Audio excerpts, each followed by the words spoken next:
ವೀಕ್ಷಕರೇ, ಕನ್ನಡ ಮಾತೃಭೂಮಿ ವಾರ್ತೆಗಳಿಗೆ ಸ್ವಾಗತ. ನಾನು ಸಂತೋಷಿ ಸರ್ಜೋಳ್ಕರ್. ಮೊದಲಿಗೆ ಹೆಡ್ಲೈನ್ಸ್.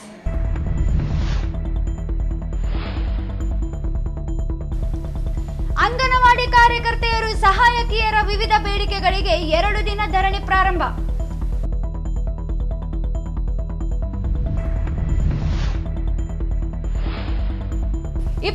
ರಂದು ಮೈಸೂರಿನಲ್ಲಿ ರೈತ ಸಂಘಟನೆಗಳ ಒಕ್ಕೂಟದಿಂದ ರೈತ ದಿನಾಚರಣೆ. ರೈತ ದಿನಾಚರಣೆ ಅಂಗವಾಗಿ ರಾಜ್ಯ ಮಟ್ಟದ ಸಮಾವೇಶ. ಶಿವಾರ್ಜುನ ನಾಯಕ್. ಎಂಎಸ್ಐಎಲ್ ಮದ್ಯದಲ್ಲಿ ದುಬಾರಿ ಬೆಲೆಯಲ್ಲಿ ಮದ್ಯ ಮಾರಾಟ, ದರ ನಿಯಂತ್ರಣಕ್ಕೆ ಬಾಬುರಾವ್ ಆಗ್ರಹ.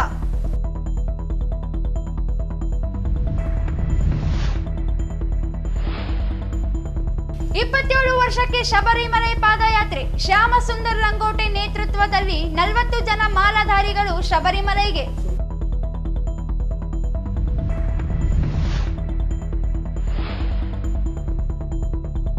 ಸಿಂಧನೂರಿನಲ್ಲಿ ರಸ್ತೆ ಬದಿಯಲ್ಲಿ ನಿಂತಿದ್ದ 3 ಜನರ ಮೇಲೆ ಮುಗಿಚಿ ಬಿದ್ದ ಲಾರಿ, 3 ಜನರ ಸಾವು.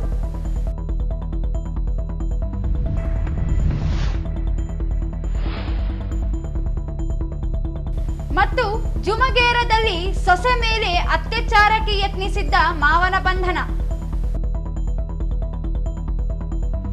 ವಾರ್ತೆಗಳ ವಿವರ.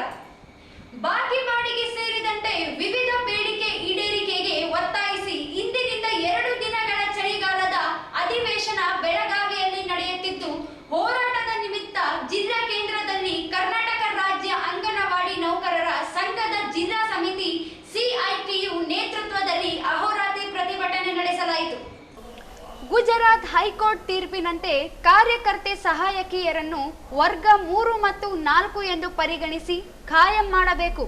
ಮಹಿಳಾ ಮತ್ತು ಮಕ್ಕಳ ಕಲ್ಯಾಣ ಇಲಾಖೆ 14 ಐಸಿಡಿ 2020 ಆದೇಶದ ಪ್ರಕಾರ ಕೂಡಲೇ ಗ್ರಾಜ್ಯುಟಿ ಹಣ ಬಿಡುಗಡೆ ಮಾಡಿ ಮತ್ತು ಎಲ್ಲರಿಗೂ ಅನ್ವಯಿಸಿ 2018ರಿಂದ ಕೇಂದ್ರ ಸರ್ಕಾರ ಯಾವುದೇ ಗೌರವಧನ ಹೆಚ್ಚಳ ಮಾಡಿಲ್ಲವಾದ್ದರಿಂದ ಕೇಂದ್ರ ಸರ್ಕಾರವು 226,000 ರೂಪಾಯಿಗಳಿಗೆ ಗೌರವಧನ ಹೆಚ್ಚಿಸಬೇಕು ಎಂದು ಒತ್ತಾಯಿಸಿದರು.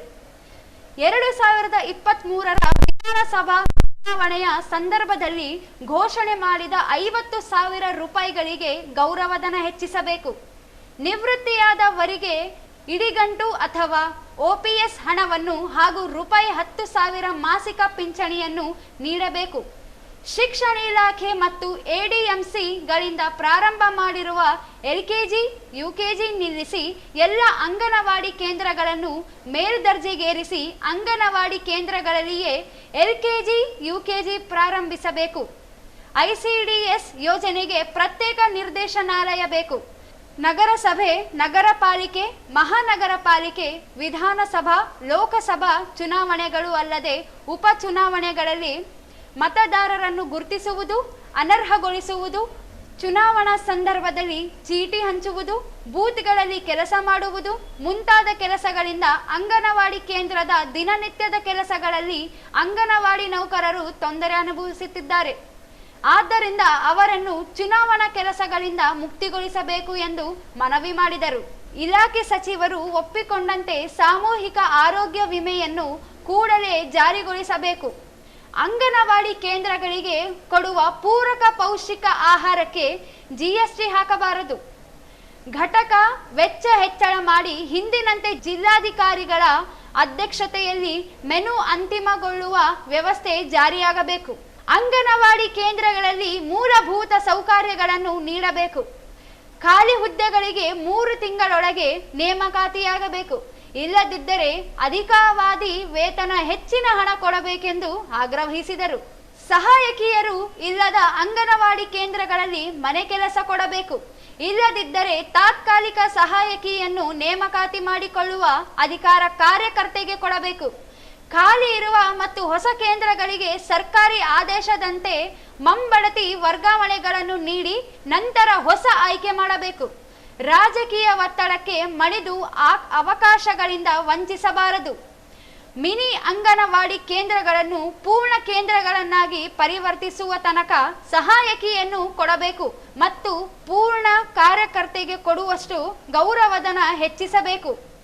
ಮುಂಗಡವಾಗಿ ಕರೆನ್ಸಿ ಹಣ, ಕೋಳಿ ಮೊಟ್ಟೆ, ಬಾಡಿಗೆ, ಗ್ಯಾಸ್, ತರಕಾರಿ, ಕಾಂಟೇಜೆನ್ಸಿ ಬಿಲ್ಗಳನ್ನು ಹಾಕದೆ ಫಲಿತಾಂಶ ಕೇಳಬಾರದು.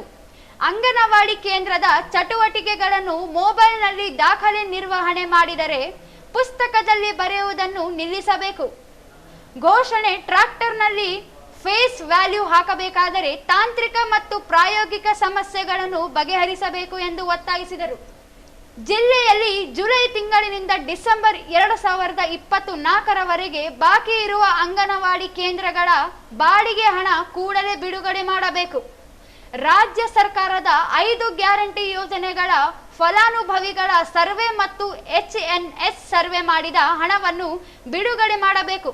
ಅಂಗನವಾಡಿ ಕೇಂದ್ರಗಳ ದಿನನಿತ್ಯದ ಚಟುವಟಿಕೆಗಳನ್ನು ದಾಖಲಿಸಲು ದಾಖಲಾತಿ ಪುಸ್ತಕಗಳು ಮತ್ತು ಅಡುಗೆ ಸಾಮಗ್ರಿಗಳನ್ನು ವಿತರಣೆ ಮಾಡಬೇಕು. ಅಂಗನವಾಡಿ ಮಕ್ಕಳಿಗೆ ಪೌಷ್ಟಿಕ ಆಹಾರ ಒದಗಿಸಲು ಸ್ಥಳೀಯ ಆಹಾರ ಪದಾರ್ಥಗಳನ್ನು ಒದಗಿಸಬೇಕು ಎಂದು ವಿವರಿಸಿದರು. 2 ತಿಂಗಳು ಬಾಕಿ ಇರುವ ವೇತನ ಬಿಡುಗಡೆ ಮಾಡಬೇಕು. ದೇವದುರ್ಗ ತಾಲೂಕಿನಲ್ಲಿ ಜುಲೈ ತಿಂಗಳ ಬಾಕಿ ವೇತನ ಬಿಡುಗಡೆ ಮಾಡಬೇಕು. ವರ್ಗಾವಣೆಯಲ್ಲಿ ಸ್ಥಳೀಯರಿಗೆ ಮತ್ತು ಆರೋಗ್ಯ ಸಮಸ್ಯೆಗಳಿಂದ ವರ್ಗಾವಣೆ ಬಯಸಿದವರಿಗೆ ಮೊದಲ ಆದ್ಯತೆ ನೀಡಬೇಕು ಎಂದು ಮನವಿ ಮಾಡಿದರು.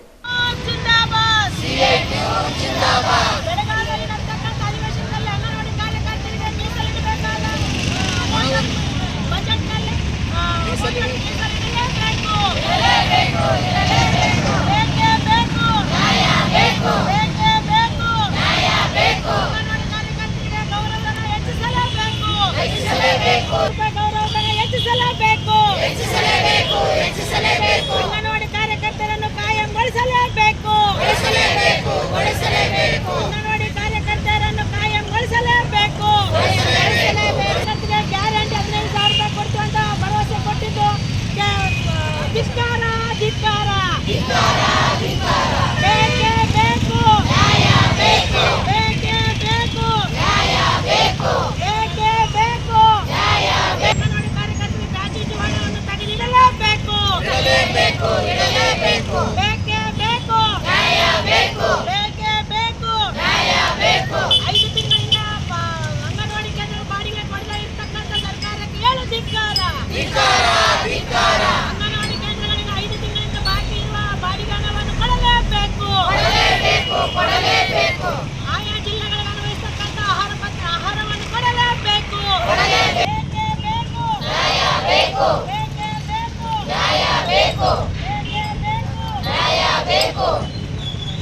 ICDS ಯೋಜನೆಯನ್ನು ಬಲಗೊಳಿಸಿ ICDS ಯೋಜನೆಗೆ ವಿಶೇಷ ಅನುದಾನ ಕೊಡಲೇಬೇಕು. ಮಾಡಲೇಬೇಕು. ಅಂಗನವಾಡಿ ಕೇಂದ್ರಗಳನ್ನು ಮೇಲ್ದರ್ಜೆಗೆ ಏರಿಸಲೇಬೇಕು.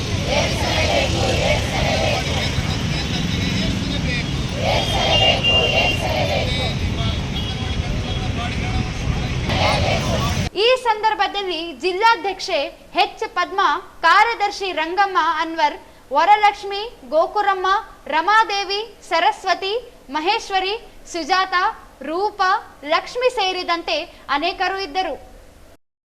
ರಾಜ್ಯ ರೈತ ಸಂಘಟನೆಗಳ ಒಕ್ಕೂಟ ಮತ್ತು ಕಬ್ಬು ಬೆಳೆಗಾರರ ಸಂಘಗಳ ಸಹಯೋಗದಲ್ಲಿ ಡಿಸೆಂಬರ್ 23ರಂದು ಮೈಸೂರಿನ ಹುಣಸೂರು ರಸ್ತೆಯಲ್ಲಿರುವ ಮುಕ್ತ ವಿಶ್ವವಿದ್ಯಾಲಯ ಶತಮಾನೋತ್ಸವ ಭವನದಲ್ಲಿ ವಿಶ್ವ ರೈತ ದಿನಾಚರಣೆ ಮತ್ತು ರೈತರ ಹಬ್ಬದ ರಾಜ್ಯ ಮಟ್ಟದ ಸಮಾವೇಶ ಆಯೋಜಿಸಲಾಗಿದೆ ಎಂದು ಜಿಲ್ಲಾ ರೈತ ಸಂಘಟನೆಗಳ ಒಕ್ಕೂಟದ ಅಧ್ಯಕ್ಷ ಶಿವಾರ್ಜುನ ನಾಯಕ ಹೇಳಿದರು. ಅವರಿಂದು ಮಾಧ್ಯಮಗೋಷ್ಠಿ ಉದ್ದೇಶಿಸಿ ಮಾತನಾಡಿ, ಒಕ್ಕೂಟದ ರಾಜ್ಯಾಧ್ಯಕ್ಷ ಕುರಬೂರು ಶಾಂತಕುಮಾರ ನೇತೃತ್ವದಲ್ಲಿ ನಡೆಯಲಿರುವ ಸಮಾವೇಶ ದೆಹಲಿಯಲ್ಲಿ ನಡೆಯುತ್ತಿರುವ ರೈತ ಹೋರಾಟಕ್ಕೆ ಬೆಂಬಲವಾಗಿ ನಡೆಯಲಿದೆ. ಕನಿಷ್ಠ ಬೆಂಬಲ ಬೆಲೆ ಕಾಯ್ದೆ ರೂಪಿಸುವುದು, ರೈತ ಸಾಲ ಸಂಪೂರ್ಣ ಮನ್ನಾ ಮಾಡುವುದು, ಕೃಷಿ ಉಪಕರಣಗಳ ಮೇಲೆ GST ರದ್ದುಗೊಳಿಸಿ ಮೈಕ್ರೋ ಫೈನಾನ್ಸ್ಗಳ ಕಿರುಕುಳ ತಡೆಯುವುದು ಸೇರಿದಂತೆ 18 ಪ್ರಮುಖ ಬೇಡಿಕೆಗಳ ಕುರಿತು ಸಮಾವೇಶ ನಡೆಯಲಿದ್ದು, ರಾಜ್ಯದ ಎಲ್ಲ ಜಿಲ್ಲೆಗಳಿಂದ ರೈತರು ಸಾವಿರಾರು ಸಂಖ್ಯೆಯಲ್ಲಿ ಭಾಗವಹಿಸುವ ನಿರೀಕ್ಷೆ ಇದೆ. ಜಿಲ್ಲೆಯಿಂದಲೂ ರೈತರು ಮೈಸೂರು ಸಮಾವೇಶಕ್ಕೆ ತೆರಳುತ್ತಿರುವುದಾಗಿ ಹೇಳಿದರು. ವಿಶ್ವ ರೈತ ದಿನಾಚರಣೆ, ರೈತರ ಹಬ್ಬ ಮತ್ತು ರಾಜ್ಯ ಮಟ್ಟದ ರೈತ ಸಮಾವೇಶ. ಇಲ್ಲಿ ಸಮಾವೇಶದ ಉದ್ದೇಶ ಇಷ್ಟೇ, ಎಲ್ಲ ರೈತರನ್ನು ಒಗ್ಗೂಡಿಸಿ ರೈತ ದಿನಾಚರಣೆ, ರೈತ ಹಬ್ಬದಂದು ನಾವು ರಾಜ್ಯ ಮತ್ತು ರಾಷ್ಟ್ರೀಯ ನಾಯಕರನ್ನು ಜನಪ್ರತಿನಿಧಿಗಳನ್ನು ಗಮನ ಸೆಳೆಯುವಂತೆ ದೆಹಲಿಯಲ್ಲಿ ಏನು ಕನವರಿ ಬಾರ್ಡರ್ ನಲ್ಲಿ ನಮ್ಮ ಜಗದೀಶ್ ಸಿಂಗ್ ಉಪವಾಸ ಸತ್ಯಾಗ್ರಹ ಮಾಡ್ತಿದ್ದಾರೆ ರೈತರ ವಿವಿಧ ಬೇಡಿಕೆಗಳು ಇಟ್ಕೊಂಡು. ಅದಕ್ಕೋಸ್ಕರ ನಾವೊಂದು ಇಲ್ಲಿ ರಾಜ್ಯ ಮಟ್ಟದ ಸಮಾವೇಶ ಮಾಡಿ ರೈತರಲ್ಲಿ ಜಾಗೃತಿ ಮೂಡಿಸಿ ನಮ್ಗೆ ಸಿಗ್ತಕ್ಕಂಥ ಸೌಲಭ್ಯಗಳನ್ನ ಸಾಂವಿಧಾನಿಕವಾಗಿ ನಾವು ಪಡ್ಕೋಬೇಕಂದ್ರೆ ಯಾವ ರೀತಿ ನಾವು ಒತ್ತಾಯ ಮಾಡಬೇಕು ಸರ್ಕಾರಗಳನ್ನ ಅಂತೇಳಿ ಅಲ್ಲಿ ಜಾಗೃತಿ ಸಮಾವೇಶ ಹಮ್ಮಿಕೊಂಡಿದ್ದೇವೆ ಮೈಸೂರಿನಲ್ಲಿ. ಇದೇ ದಿನಾಂಕ 23/12/2024 ಬೆಳಿಗ್ಗೆ 11 ಗಂಟೆಗೆ ಸ್ಥಳ ಮುಕ್ತ ವಿಶ್ವವಿದ್ಯಾಲಯ ಶತಮಾನೋತ್ಸವ ಭವನ, ಹುಣಸೂರು ರಸ್ತೆ, ಮೈಸೂರು. ಹೆಚ್ಚಿನ ಸಂಖ್ಯೆಯಲ್ಲಿ ರೈತರು ಬಂದು ನಾವು ಸುಮಾರು ಒಂದು 20 ಒತ್ತಾಯಗಳಿವೆ.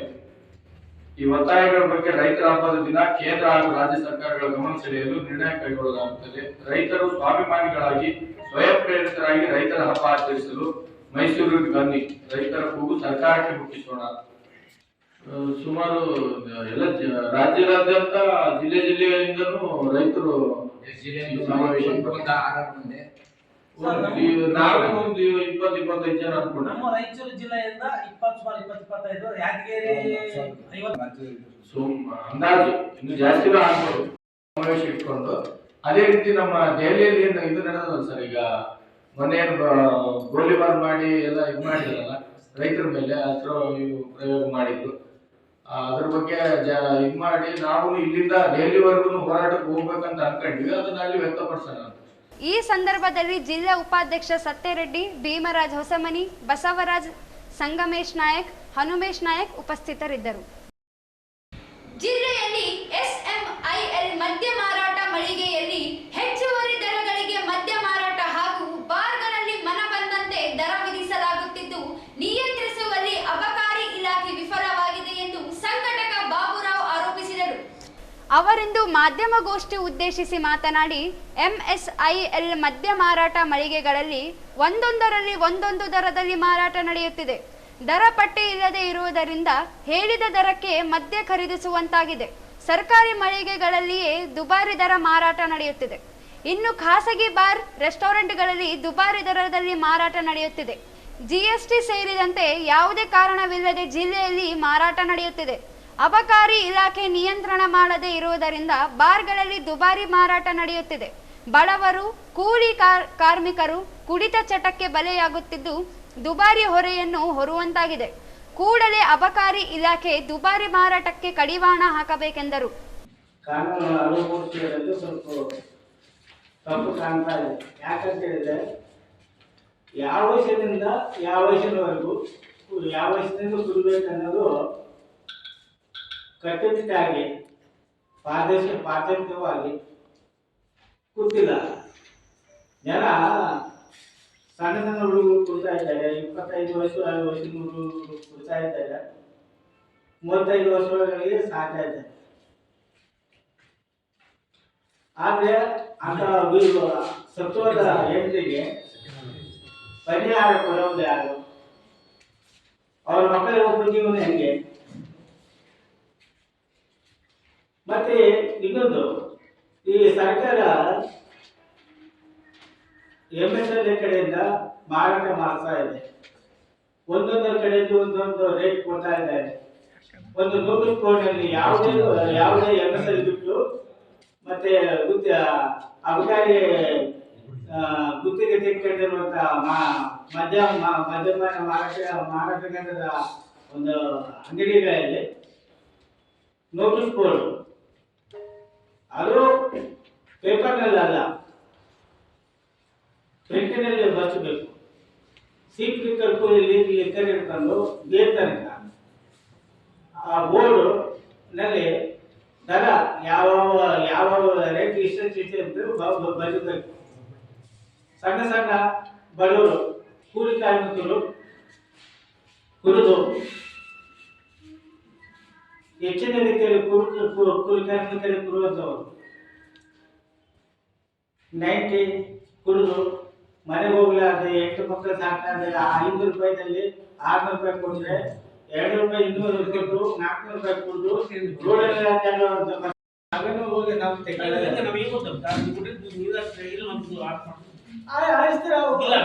ನೋಟಿಸ್ ಬೋರ್ಡ್ ಹಾಕ್ರಿ ಸರ್. ನೋಟಿಸ್ ಕೊಡೋದಿಲ್ಲ ಇದಲ್ಲ ನೋಟಿಸ್ ಕೊಡೋದು ಔಷಧಿ ಅಂಗಡಿಯಲ್ಲಿ ಯಾವುದರ MSL ಪಟ್ಟಿ ಅಂತ ಹೇಳಿದ್ರೆ ಅದು ಸರ್ಕಾರ ಸಂಬಂಧಪಟ್ಟಿದ್ದು. ಮತ್ತೆ ಖಾಸಗಿ ಕರೆಕ್ಟ್ ಸರ್. ಯಾವ ತಮ್ಮೇಶ್ ಮಾತನಾಡಿ, ನಗರದಲ್ಲಿ ಅಕ್ರಮ ಸೆಂದಿ ಡ್ರಗ್ಸ್ ಮಾರಾಟ ನಡೆಯುತ್ತಿದೆ. ಯುವಕರು ದುಶ್ಚಟಗಳಿಗೆ ಬಲಿಯಾಗುವುದನ್ನು ತಡೆಯಲು ಸರ್ಕಾರ ಕೂಡಲೇ ನಿಯಂತ್ರಣ ಕ್ರಮ ಕೈಗೊಳ್ಳಬೇಕೆಂದರು. ಈ ಸಂದರ್ಭದಲ್ಲಿ ನರಸಿಂಹಲು ಇದ್ದರು. ಹೆಚ್ಚಾಗ್ತಾ ಇದೆ. ಈ ಎಲ್ಲ ಈ ಜಾಗೃತಿ ಸರ್ಕಾರ ತಗೋಬೇಕು. ಬಹಳ ಮೋಸ ಆಗ್ತಕ್ಕಂಥ ಕುಟುಂಬಗಳಿಗೆ ಪರಿಹಾರ ಒದಗಿಸುವಂತ ಕೆಲಸವನ್ನ ಸರ್ಕಾರ ಡ್ರಗ್ಸ್ ಹಾವಳಿ ಎಲ್ಲೆಲ್ಲಿ ಇದೆ? ಡ್ರಗ್ಸ್ ಹಾವಳಿ ಹೆಚ್ಚಾಗ್ತಾ ಇದೆ ಅಂದ್ರೆ ಎಲ್ಲಿ? ಪ್ರತಿ ಸ್ಲಮ್ಗಳಲ್ಲಿದೆ. ನೀವು ಮನಸ್ಸು ಮಾಡಿದ್ರೆ ಅದನ್ನು ಬಯಲಿಗೆ ತರಬಹುದು. ಶಬರಿಮಲೆಗೆ ಕಳೆದ 27 ವರ್ಷಗಳಿಂದ ಕಾಲ್ನಡಿಗೆಯಲ್ಲಿ ತೆರಳುತ್ತಿರುವ ಶ್ಯಾಮಸುಂದರ ಲಂಗೋಟೆ ನೇತೃತ್ವದಲ್ಲಿ 40 ಜನ ಮಾಲಾಧಾರಿಗಳು ಸೋಮವಾರದಂದು ಪಾದಯಾತ್ರೆಯನ್ನು ಪ್ರಾರಂಭಿಸಿದರು.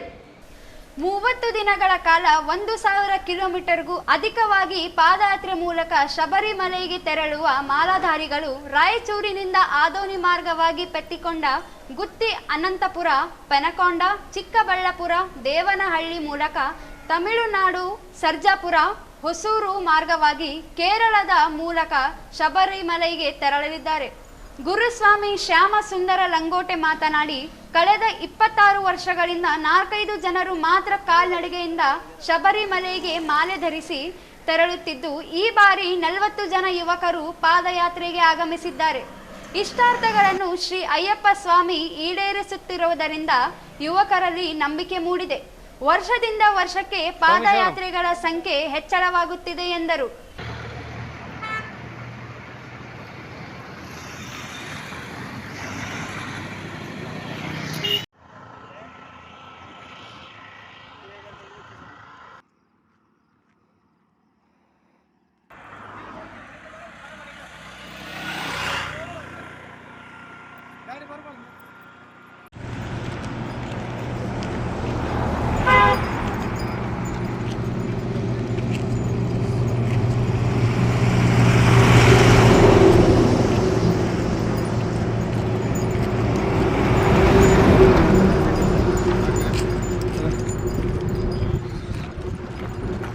ಈ ಸಂದರ್ಭದಲ್ಲಿ ಶಂಭು ದೇವದುರ್ಗ, ಬೆಲ್ಲಂ ಸುನೀಲ್, ಮುನಿಸ್ವಾಮಿ, ಚಂದ್ರು, ಪ್ರವೀಣ್, ಚನ್ನಪ್ಪ, ನಾಗರಾಜ್, ಸುರೇಶ್ ಶಾಖವಾದಿ, ಅಮರೇಶ್, ನರಸಿಂಹ, ರಘು, ಪವನ್ ಸೇರಿದಂತೆ ಅನೇಕರಿದ್ದರು.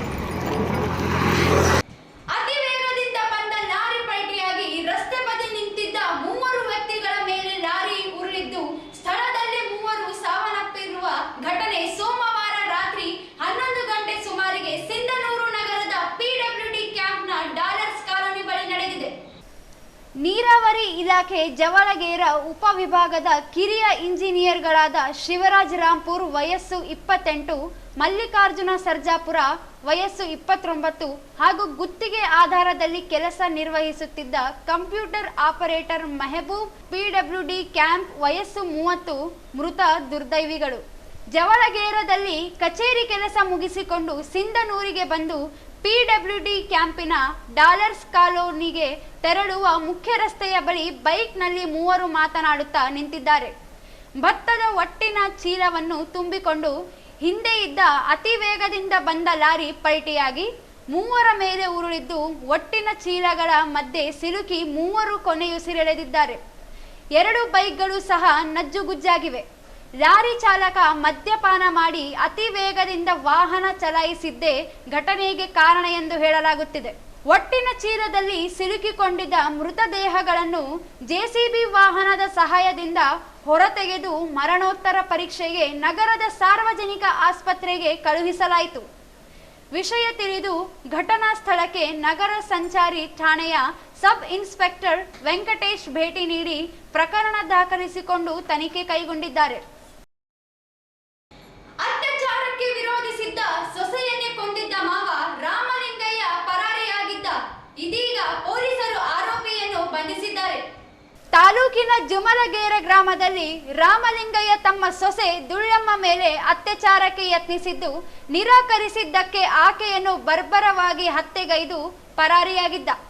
ಈ ಕುರಿತು ಇಡಪನೂರು ಪೊಲೀಸರು ಪ್ರಕರಣ ದಾಖಲಿಸಿಕೊಂಡು ತನಿಖೆ ನಡೆಸುತ್ತಿದ್ದು ಆರೋಪಿ ಪತ್ತೆಗೆ ಬಲೆ ಬೀಸಿದ್ದರು. ಪೊಲೀಸರು ಹುಡುಕಾಟ ನಡೆಸುತ್ತಿರುವಾಗ ಆರೋಪಿ ರಾಮಲಿಂಗಯ್ಯ ಪೊಲೀಸರ ಬಲೆಗೆ ಬಿದ್ದಿದ್ದಾನೆ. ಕೊನೆಯಲ್ಲಿ ಮತ್ತೊಮ್ಮೆ ಹೆಡ್ಲೈನ್ಸ್.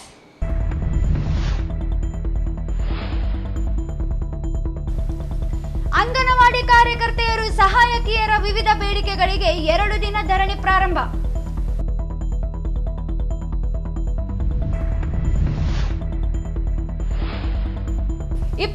ರಂದು ಮೈಸೂರಿನಲ್ಲಿ ರೈತ ಸಂಘಟನೆಗಳ ಒಕ್ಕೂಟದಿಂದ ರೈತ ದಿನಾಚರಣೆ. ರೈತ ದಿನಾಚರಣೆ ಅಂಗವಾಗಿ ರಾಜ್ಯ ಮಟ್ಟದ ಸಮಾವೇಶ. ಶಿವಾರ್ಜುನ ನಾಯಕ್. ಎಂಎಸ್ಐಎಲ್ ಮದ್ಯದಲ್ಲಿ ದುಬಾರಿ ಬೆಲೆಯಲ್ಲಿ ಮದ್ಯ ಮಾರಾಟ. ದರ ನಿಯಂತ್ರಣಕ್ಕೆ ಬಾಬುರಾವ್ ಆಗ್ರಹ.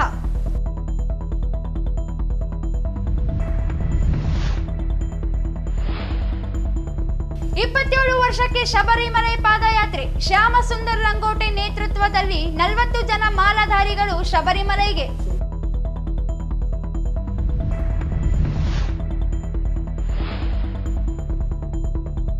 ಸಿಂಧನೂರಿನಲ್ಲಿ ರಸ್ತೆ ಬದಿಯಲ್ಲಿ ನಿಂತಿದ್ದ 3 ಜನರ ಮೇಲೆ ಮುಗಿಸಿ ಬಿದ್ದ ಲಾರಿ. 3 ಜನರ ಸಾವು.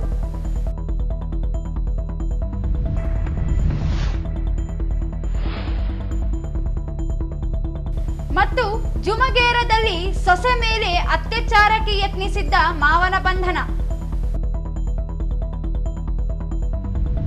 ಇಲ್ಲಿಗೆ ವಾರ್ತಾ ಪ್ರಸಾರ ಮುಕ್ತಾಯವಾಯಿತು. ಮುಂದಿನ ವಾರ್ತೆಗಳೊಂದಿಗೆ ಮತ್ತೆ ಭೇಟಿಯಾಗೋಣ. ವಂದನೆಗಳು.